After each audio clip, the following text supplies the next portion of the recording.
Hi there, my name is Caitlin Bandy and this is my channel Bandy's Books, and today Luna and I are here on the very first day of 2024 to talk TBR with you. We're going to be going over my January TBR, and there is a lot going on in January. But before we even get there, can we just take a minute to acknowledge that we're already starting another year? 2023 for me was simultaneously the longest year ever and also the shortest year ever. It was one of those years where I felt like during different periods it really dragged for me. There were a couple of things that happened that were stressful and exhausting and made parts of the year seem longer, but I also got engaged in 2023. Oz popped the question in Guatemala in case you didn't know about that. And we had a whole entire year with our little Luna here, which was fantastic. She has turned into the best hiking partner and companion that I could have hoped for. She's become just such an integral part of our house. And I had some really cool highlights on BookTube. I went from being at like 300 subscribers to now being over 1,200 subscribers, which, gosh, it just blows my mind. I still don't even know how that happened. And I'm so thankful for it every single day, honestly. It is such a humbling experience. But I'm feeling pretty optimistic about 2024, and so far it's off to a great start. Aardvark Book Club picked their book of the year, and that was Chain Gang All-Stars, which was my favorite read of 2023. And to celebrate, they did a special edition copy, and they had a select quantity of them that were actually signed editions. And I've never purchased a special edition book in my entire life. I'm not somebody that gets really hyped about having a whole bunch of different editions. While I think they're fantastic and beautiful, it's just, for me, I just haven't really felt called to it. But in this case, because I love this book so much, I woke up at 5 a.m. to make sure I got a signed special edition copy. So I did, in fact, get a signed special edition copy. And for me, even though I was on like 4 hours of sleep, that was just the perfect start to my new year. And so if you see me drinking coffee throughout the video, you know why. I'm on like 4 hours of sleep. So one of my goals for 2024 is to participate in more readathons. So in January, I found a really cool readathon that is being hosted by Leandra, the TBR Zero, and that is called the TBRathon. This is such a cool readathon, guys. It is not focused on a specific theme or specific types of books. It is just about decreasing the books on your TBR, and it's doing it in really fun and cool ways. There are multiple board games that you can use to participate. There's like 5 different options. I love the variety, and the masochist in me is going to try and do all 5 of the boards. So the 5 different options that you have to participate in this readathon are a map, a scavenger hunt, a book chain, or a bingo board. So honestly, all 5 of these look fantastic to me. There are prompts from each of the 5 boards that I'm really excited about. So I am going to try and complete all 5 boards simultaneously. There's a lot of crossover between the boards, so I don't think that I'm going to have to read like 100 books to do that. I think I should be able to read, around my usual 20 to 25 books, and I should be able to get pretty far on a lot of different options. I'm also going to be participating in readathons over on Bookstagram. A lot of them are shorter readathons, more like flash readathons or like weekly readathons or even monthly ones, but there is one that I found that is taking place through the entirety of 2024, and I feel really strongly about the readathon.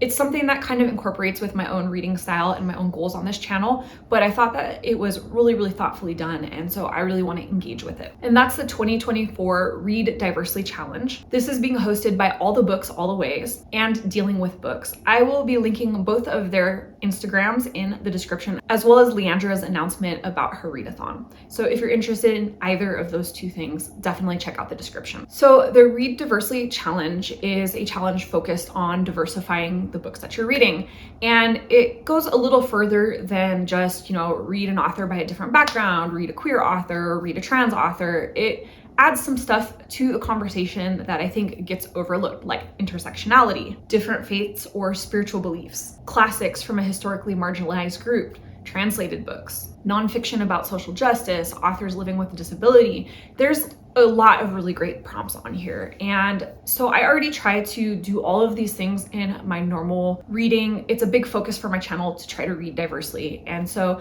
this just gives me kind of the motivation to be a little bit more intentional with some of my choices and to expand the diversity of my reading just even a little further than what I'm already doing naturally. Now, this bingo board honestly is like 1 book a month or 1.5 books a month, and you would complete it So I expect that I'll be able to complete this bingo board a couple times over in the course of 2024. But the reason that I was so excited about it is, I saw this post about it on Bookstagram, and then I looked at the recommendations. There was tons of recommendations for each of the categories within this bingo board. They were all fantastic recommendations. I've read a ton of the books that were recommended and can second most of them. I just overall thought that the prompts were thoughtfully done. The recommendations were really well done. The guidelines for the readathon were really done. There was a great conversation around identity and the complexity of identity and not making assumptions about people's identities.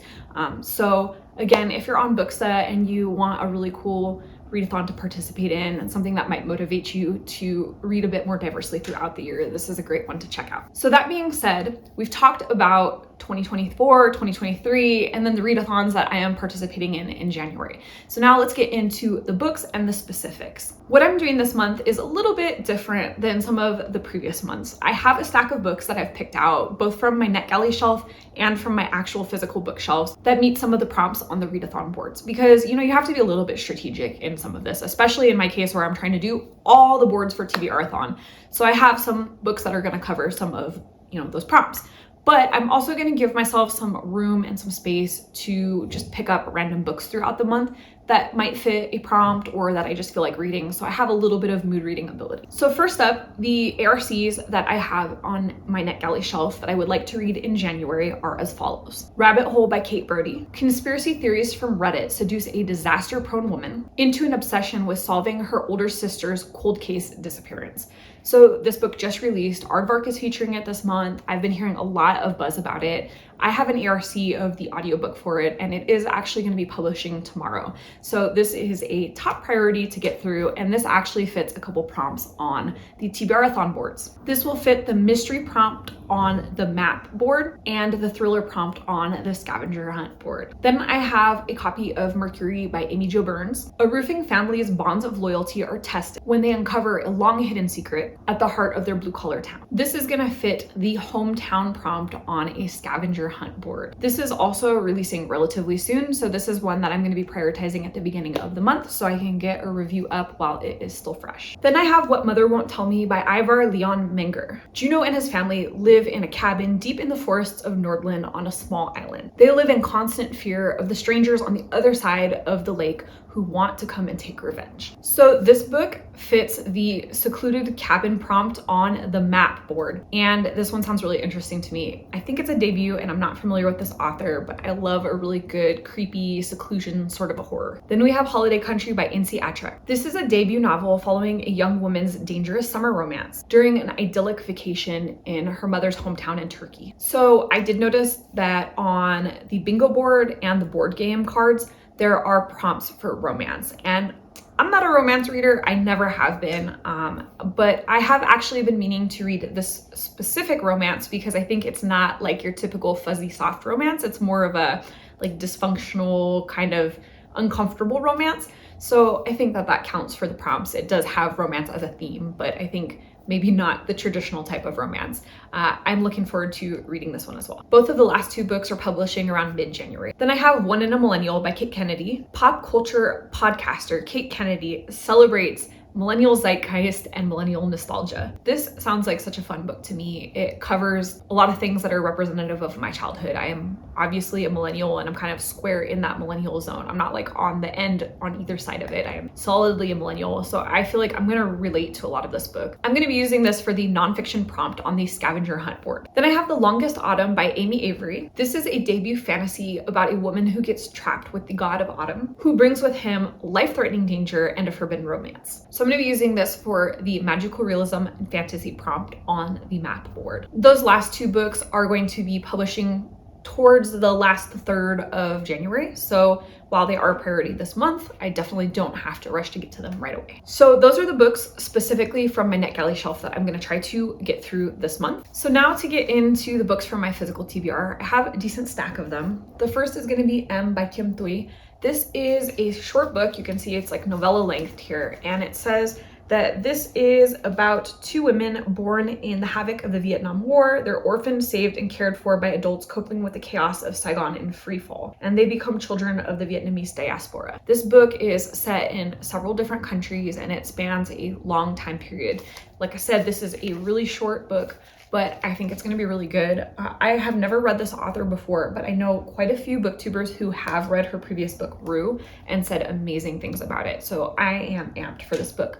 I don't have a specific prompt that I've picked out for it, but I know that it's going to fit a couple different prompts. Then I have Boy Snowbird by Helen Oyeyemi. So I really enjoy Helen Oyeyemi's writing and concepts. This is one of her books that I have not read, and I actually just got an ARC of her newest upcoming release. So this book is going to be a recast of the Snow White fairy tale as a story of family secrets, race, vanity, and beauty. So I have heard really good things about this. I'm really looking forward to getting into it. This might be one of my most anticipated reads for the month. And this is going to fit the prompt on the scavenger hunt board that says an animal on the cover. As you can see, there is a snake here. Then I have NW by Zadie Smith. This is going to fit a prompt on the scavenger hunt board for either a new book or a book that's been on your TBR forever. This one I have had for a really long time and I keep meaning to get to it, and I don't know why. I think I just kind of forget, but I've been meaning to try Zadie Smith for such a long time. She's such a well-known, fantastic author, and you know, her books receive such good critical acclaim. So this will be my first time reading Zadie Smith. I am going to be prioritizing this month, so I'm looking forward to getting into it. This is described as a tragicomic novel that follows 4 Londoners as they try to make their adult lives outside of Caldwell. I am really looking forward to getting into this. Then we have My Year of Rest and Relaxation by Otessa Moshfegh. So I have just been barely dipping my toes into Moshfegh's writing, but I love that her writing style is very subversive. She often takes really critical looks at societal structures or writes satire. And this one, I've heard really mixed reviews about. Some people really love it and some people don't love it at all. My mom recently read it and wasn't really super sure about it. So she wanted me to read it and, you know, give my opinion on it. And I'm actually really looking forward to it. I so far really like Moshfegh's writing. This is also going to fit a prompt on the scavenger hunt where you have to pick a book that's either happy or melancholy. I think this one's gonna have very melancholy vibes, so that will be my selection for that prompt. Then I have Birnam by Eleanor Catton. This is a book that I started in 2023. I really enjoyed what I read of it. I think the writing is really engaging. It's very interesting. It's kind of an eco thriller, but for some reason I like set it down and I just feel like I wasn't in the right place to keep continuing with it at the moment. So I am going to make a renewed effort for it in 2024. I'm actually gonna just restart the whole book because it's been a while since I read parts of it and I feel like there's too much plotting to go into it without like really refreshing on it. So this fits the climate fiction prompt on the map board. So one of my personal goals for my reading in 2024 is to make sure that I'm reading at least 1 book a month in Spanish. And so this month I've picked No Estoy Roto by Jessie Leon. So No Estoy Roto means I'm not broken. And this is a local San Diegan author. When I was home for the holidays in San Diego, we went to a couple different local bookstores, and one of the bookstores, Libélula in Chicano Park, they have a lot of books in Spanish and they make such intentional selections. They do a great job of featuring diverse books, featuring local authors, etc. And so when speaking with the person that was working at the bookstore, I just explained that I wanted a book by a local author in Spanish, something that I'm not going to find at bookstores everywhere else. I want something that was like specific for them. And this was what they suggested. This is a memoir. So this is a book about Jesse's life. He is born in 1970 in San Diego to Mexican indigenous immigrant parents. He has some violent and awful things that happen to him during his formative years that affect his growth. This book ultimately follows Jesse's journey to come to terms with himself, his sexual orientation, the things that happened to him that were not his fault as a child. I think this is going to explore a lot of important themes like immigration, trauma, recovery, family support, and more. And so I'm really looking forward to getting into this. This was highly recommended, like I said. And then while the person that was selling the books was recommending it to me, another person that was in the store buying books was like, oh, I've read that one. It's so good. You're gonna love it. So this is my Spanish selection for the month. I believe this is also going to fit the urban setting on the map board because this is set in San Diego. So technically it is an urban environment. Then I have Death Valley by Melissa Broder. This is a book that I picked up on my little shopping trip around San Diego at the holidays. It's a book I've been wanting to read. I've been hearing really mixed reviews. It's kind of described as like a fever dream or an acid trip. And I'm kind of into those books lately. I'm not sure how this is going to go for me. Like I said, I think it's kind of a 50-50 split, but this fits the unreliable narrator prompt on the map board. Then I have Noopiming by Leanne, Betasamosake, Simpson. So this is a book that I was originally going to be buddy reading with Kristen from Enter the Book, and she read a couple chapters of it and she wasn't sure that it's her vibe. She said that there's a lot of like swearing in it and she's not really into the swearing thing, but I'm super interested in it still. I don't mind swearing. I think that the concept for this book sounds really interesting. We have Moshfegh, who lies frozen in the ice, remembering the sharpness of unmuted feeling from long ago, finding freedom and solace in isolated suspension. They introduce the 7 characters, and then it discusses the 7 different characters and how they're representative of different parts of the body. So I've heard great things about this book. I don't know a whole ton about it. I'm fascinated by the cover. I'm fascinated by the description. I am really looking forward to diving into this. And then on the scavenger hunt board, there was an option for a book from the top shelf or the bottom shelf of your bookshelves. As you can see, I only have 2 shelves. And this one is one of my display books, and it usually sits over on my monochrome shelf on the top shelf. So this is my top shelf selection. And then I have a book called The God of Good Looks by Breanne. This is set in Trinidad, and I believe it takes place within the beauty industry. There is a woman who's looking to get involved in the beauty industry, and she meets a man named Obadiah Cortland, who is a notorious tyrannical boss in the island's beauty industry. She sees an opportunity for growth with this new connection. So this book is obviously really stunning. I was initially drawn in by the cover of this. I was walking around a bookstore in Flagstaff, Arizona on a recent trip over there, which you can find up here. And I walked past this one, I saw the cover, I picked it up. The description is fantastic. I love reading books set in different places. Don't think I've ever read a book set in Trinidad before, so that was a plus. And the whole concept sounded really interesting. So I'm excited to get into this one. And then on the scavenger hunt board, there's an option for a book with a warm cover or a cool cover. So since this is mostly orange and even the purple that's on here is really bright, I feel like this fits the warm prompt. And then again on the scavenger hunt board, we have an option for a futuristic book or a historical book. So I selected The Storm We Made by Vanessa Chan. This is a historical fiction that's set in Malaya in 1945. And I believe that this has to do with Japanese occupation. We have a mother who's trying to protect her daughters during the occupation and realizing that some of the decisions that she's made kind of have put her family in a bit of danger. I've been hearing really great things about this. It was my main selection for Book of the Month last month, and I cannot wait to get into it. Then I have Tomb Sweeping by Alexander Chang. This is a book that I selected for Book of the Month last month, and honestly, I actually had never heard of it prior to it popping up in their Book of the Month options, but I kind of like the theme. It feels like a really nice book to end 2023 and start 2024 on. It's just kind of got themes of friendship and family, and it's a lot of interconnected short stories. So I'm looking forward to getting into this one. And then on the scavenger hunt board, there is an option for either friends or family. I think this actually covers both. So we're gonna knock out 2 of the different prompts in one. And then I have Rouge by Mona Awad. This was a book that my mom gifted me for Christmas. We've been participating in the Julbaka Flood tradition. Sorry if I've butchered the pronunciation of that, but this is essentially where on Christmas Eve, you gift each other books, and then you sit around and you read your book and you maybe drink your hot cocoa and you're nice and cozy and warm. So my mom and I, being big readers, are here for that tradition. So she gifted me this book. I love Mona Awad's writing. I've read Bunny. I have All's Well on my bookshelf over here. I'm looking forward to getting into this one. And then on the map board, there is a prompt for a book in an urban setting. Rouge is set in San Diego, again, an urban setting. So we're gonna count that one for that. And the final selection for my physical books is The Frozen River by Ariel Lahone. This was a Book of the Month selection last month. I picked it up because it's historical fiction, it's about a really interesting topic, and it's got really wintry vibes. This book is set in Maine 1789 and is about the repercussions of a sexual assault and a murder. I'm using this book to fulfill 2 different prompts. On the map board, there's a prompt for a book with bad weather. So this is gonna be cold and frozen. I think that fits. And on the scavenger hunt, there is a prompt that says either stormy weather or sunny weather. This is gonna be kind of stormy and cold and wintry, so I think this fits that as well. I've been hearing pretty good things about this, and I love me a good kind of historical mystery, and I think there's gonna be like some feminist themes in this as well. I'm really looking forward to getting into it. So those are all the books that I've planned out for specific prompts.